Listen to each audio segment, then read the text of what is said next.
ஓம் நம சிவாய. இன்னைக்கான வீடியோ என்னன்னா, நான் பெரியவன், இந்த வீடு எனக்கு இவ்வளவு சொத்து இருக்கு, எனக்கு தான் எல்லாம் தெரியும், நான் இந்த நான் சொல்றேன் பாத்தீங்களா, அதுக்கான ஒரு வீடியோவா தான் இருக்கும் போது, இப்போ எதுங்க நீங்க? இந்த உடல்ல எதுவுமே நீங்க இல்லை, இந்த உடம்பு உங்களது இல்லை. இப்போ எக்ஸாம்பிள் சொல்லணும்னா, ஒரு 7 வயசு போட்டோ எடுத்து பாருங்க, ஒரு 10 வயசு போட்டோ எடுத்து பாருங்க, ஒரு 20 வயசு போட்டோ எடுத்து பாருங்க, ஒரு 30 வயசு போட்டோ எடுத்து பாருங்க. இந்த மாதிரி நீங்க போட்டோ எடுத்து பார்க்கும்போது 7 வயசுல ஒரு மாதிரி முகம் இருக்கும், ஒரு மாதிரி உடல் இருக்கும்.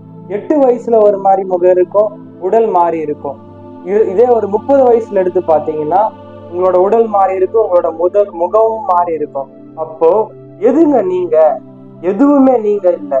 இப்போ உங்க மனசு நீங்கன்னு கேட்டீங்கன்னா, இப்போ ஒரு விஷயம் தப்புன்னு படுது, அந்த விஷயம் உங்க உள் மனசுக்கு தப்புன்னு தெரியுது, ஆனா அதை நீங்க பண்றீங்க. அப்போ உங்களோட மனசும் நீங்க கிடையாது. இத நான் சொல்லல, பகவான் சொல்றாரு. அப்போ இங்க எதுவுமே நம்மளது இல்லை. இப்ப நீங்க இருக்கிற வீடு உங்களுதுன்னு கேட்டீங்கன்னா அதுவும் உங்களது கிடையாது.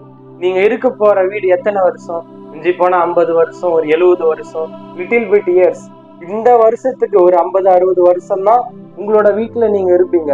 அப்போ உங்களோட வீடும் உங்களது கிடையாது, உங்களோட காரும் உங்களது கிடையாது, உங்களோட உடலும் உங்களது கிடையாது, உங்களோட மூளைவாச்சும் நீங்க சொல்றது கேக்குதான்னு பாத்தீங்கன்னா அதுவும் கிடையாது. இப்போ உங்களோட மூளை இப்போ நான் உங்க வீட்டுக்கு வரேன், உங்க வீட்டுல உங்களுக்கு என்ன நல்லா தெரியும், நாம 2 பேரும் ஒரு க்ளோஸ் ஃப்ரெண்ட்ஷிப், உங்க ஒரு சின்ன ஒரு கெட்ட எண்ணம் கூட என் மேல உங்களுக்கு வந்ததில்லை.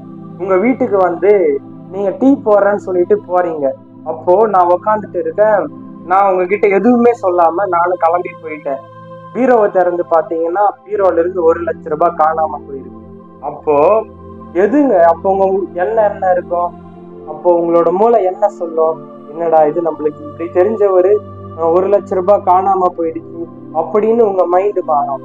இதே ஒரு 2 மாசம் கழிச்சு வரேன். ஒரு 2 மாசம் கழிச்சு வரும்போது ஒரு 2 பேர் பேசிக்கிறாங்க, அவரோட ஃப்ரெண்டு வீட்டுக்கு வந்தாருடா, அவரு கிளம்பி போற நேரம் பார்த்து அவங்க டீ போட்டு இருந்தாங்க, நான் 1 லட்சம் ரூபாய் எடுத்துட்டு வந்தேன். இப்போ உங்க மூளை என்ன சொல்லும்? ஐயோ, இவரை தப்பா நினைச்சிட்டுமே, இவரை நம்ம அப்பயே இவ்வளவு நாள் பண்ணிட்டோமே, இவரை தப்பா நினைச்சிட்டுமே. அப்போ உங்க எண்ணம் மாறும். அப்போ உங்க எண்ணங்களும் நீங்க கிடையாது. இங்க எதுவுமே நான் நீ அதுன்றது எதுவுமே கிடையாது. எது நடந்தாலும் எல்லாம் அவன் செயல், எது நடந்தாலும் எல்லாம் அவன் செயல். இப்படி நீங்க சொல்ல சொல்ல சொல்ல அப்பதான் நீங்கன்ற அந்த ஒரு ஆணவம் போய் உண்மையான அந்த கர்மா உங்களோட பாவ புண் எல்லாமே கழிச்சுட்டு, நான் என்றது இந்த உலகத்துல இல்ல, இது எல்லாம் பண்றது எல்லாம் எனக்கு மேல ஒருவன் இருக்கான், அவருதான் பண்ணிட்டு இருக்காரு அப்படின்னு நீங்க சொல்லிட்டே வந்தீங்கன்னா உங்களோட கர்மாவும் அழியும், நீங்க பிறந்ததுக்கான உங்களுக்கான ஒரு அர்த்தமும் கிடைக்கும். இப்போ எதுவுமே நீங்க இல்லைங்க, எதுவுமே இல்லை. நான் என்ற ஒரு அகங்காரமே இருக்கக்கூடாது. இந்த நான் என்ற எப்ப அழியுதோ அப்பதான் நீங்க முக்தி அடைவீங்க. இத நான் சொல்லல, பகவான் சொல்றாரு. வீடியோவில் உங்களுக்கு பல சுவாரஸ்யமான தகவல்கள் எல்லாம் தெரிஞ்சிருக்கும்னு நம்புறேன். இந்த வீடியோ உங்களுக்கு பிடிச்சிருந்தா இதே மாதிரி இன்னும் இன்ட்ரெஸ்டிங்கான வீடியோஸ் எல்லாம் பார்க்க மறக்காம நம்மளோட சேனலை சப்ஸ்கிரைப் பண்ணிக்கோங்க.